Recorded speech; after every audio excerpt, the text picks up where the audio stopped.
Bismillahir Rahmanir Rahim. Good evening. You're watching the news from the Sultanate of Oman television. First, the headlines. The number of expatriate manpower in the Sultanate has decreased by the end of June to reach 1.5 million. Oman Charitable Organization continues sending humanitarian aid to Gaza Strip through Egyptian Rafah crossing. And 6 Palestinians are killed in Israeli strikes on Gaza.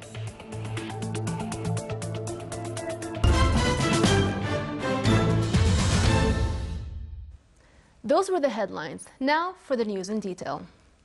His Majesty the Sultan has received a cable of thanks from the custodian of the two holy mosques, King Abdullah bin Abdul Aziz Al Saud of the Kingdom of Saudi Arabia, in reply to His Majesty's cable of condolences on the death of Prince Sultan bin Turki bin Saud Al Kabir Al Saud. His Majesty Sultan Qaboos has sent a cable of greetings to His Excellency President Nicolae Timofti of Moldova on his country's independence anniversary.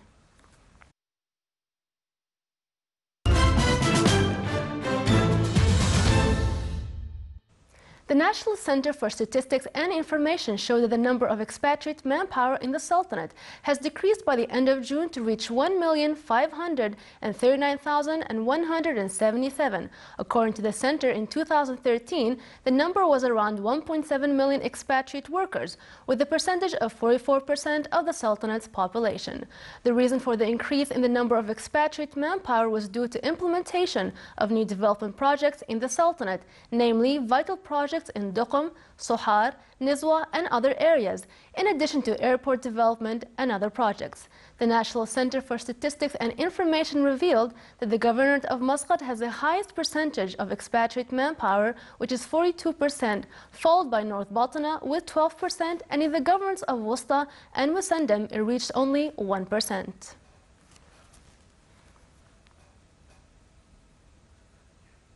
Oman Charitable Organization continues sending humanitarian aids to Gaza Strip through Egyptian Rafah crossing. The third batch of aids includes tons of medical requirements and medicine. His Excellency Sheikh Khalifa Al Harthi, Ambassador of the Sultanate to Egypt, stressed the continuation of sending aids under the directives of His Majesty Sultan Qaboos.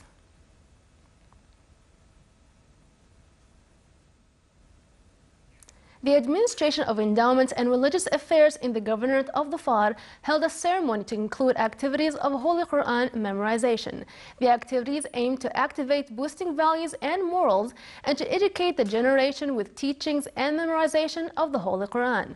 The ceremony was held under the auspices of His Eminence Sheikh Ahmed bin Hamad Al Khalili, Grand Mufti of the Sultanate, who distributed certificates to the participants.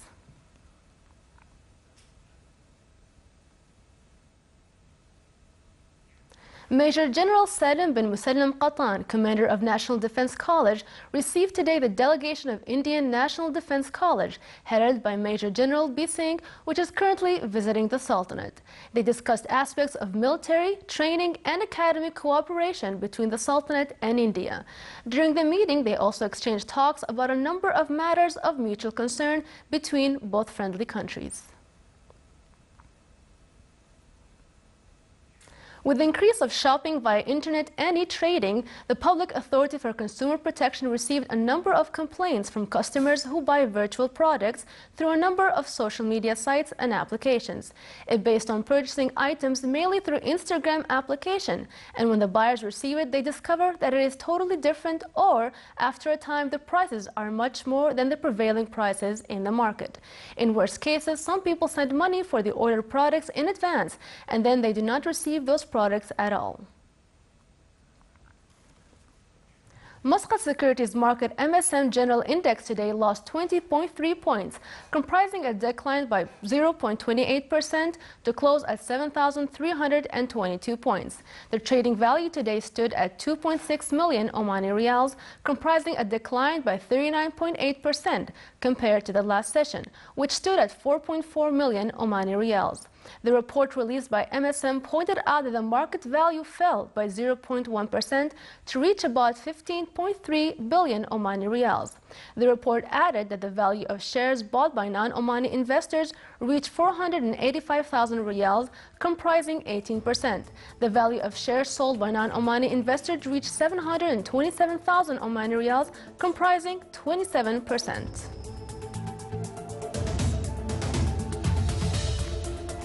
Still to come in our news bulletin. Ukrainian forces have captured a group of Russian paratroopers who have crossed into Ukrainian territory.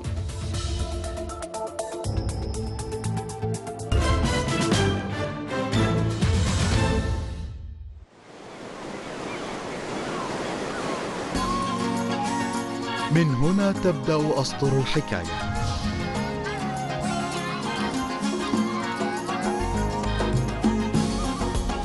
تقاليدها راسخة كالجبال.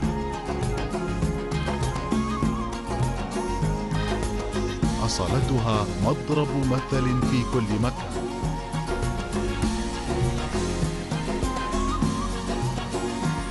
بساطتها ليس لها مثيل. لا حدود لكرمها. حاضرها مشرق متجدد. مهرجان الصلالة السياحي 2014 من 30 من يوليو إلى 6 من سبتمبر.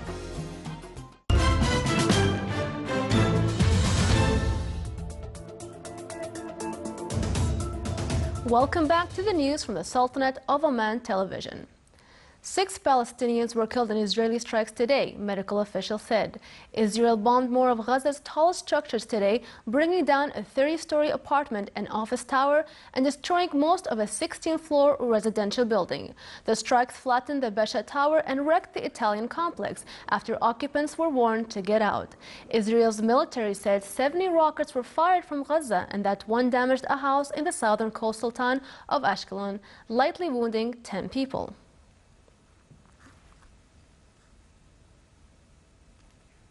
A car bomb was detonated in eastern Baghdad today, killing 15 people and wounding 30, police and medical sources said.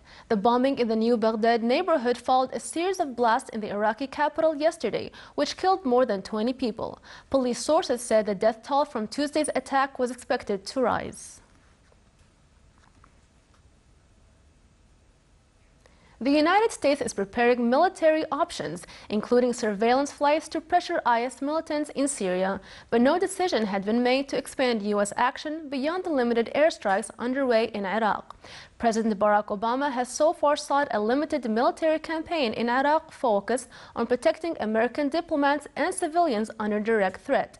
Still, officials have not ruled out escalating military action against the IS militant group, which has increased its overt threats against the United States. A U.S. official said Washington was also preparing to launch intelligence and surveillance flights, including drones over Syria. 2 other U.S. officials also acknowledged the preparation of strike options against IS groups in Syria, with one saying planning had been underway for weeks. Australia unveiled counter-terrorism measures today to prevent young people from becoming radicalized and going to fight in overseas conflicts such as Iraq and Syria, where scores of Australians have joined militant jihadist groups. Australian Prime Minister Tony Abbott said at least 60 Australians were fighting in Iraq and Syria, backed by about 100 Australian-based facilitators, which means we could be confronting more potential homegrown terrorists than ever before. Abbott said he would spend $585 million on measures including strengthening community engagement programs in Australia, with an emphasis on preventing young Australians from becoming involved with extremist groups. Ukrainian President Petro Poroshenko said today that the only effective instrument for ending bloodshed in eastern Ukraine was effective border controls with Russia, halting arms supplies to the rebels and releasing prisoners of war. Speaking in Minsk at international talks that included Russian President Vladimir Putin, Poroshenko said all the actors wanted to emerge with dignity from the Ukrainian crisis and that he would listen to all options in a bid to bring peace. Ukraine said today its forces had captured a group of Russian paratroopers who had crossed into Ukrainian territory. The Ukrainian military, meanwhile, reported pro-Russian separatist forces were shelling the town of Novozovsk and buildings there, including a hospital, were ablaze. 12 soldiers of the Ukrainian army have been killed and another 19 have been injured as a result of fighting in Ukraine's eastern regions over the past 24 hours.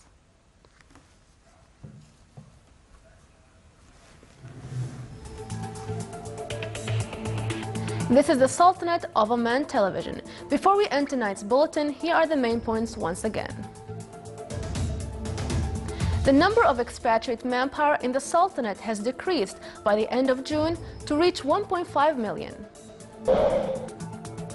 Oman Charitable Organization continues sending humanitarian aid to Gaza Strip through Egyptian Rafah crossing. And 6 Palestinians are killed in Israeli strikes on Gaza. With that, we come to the end of tonight's news bulletin. From all of us here at the newsroom and the studios, it's good night.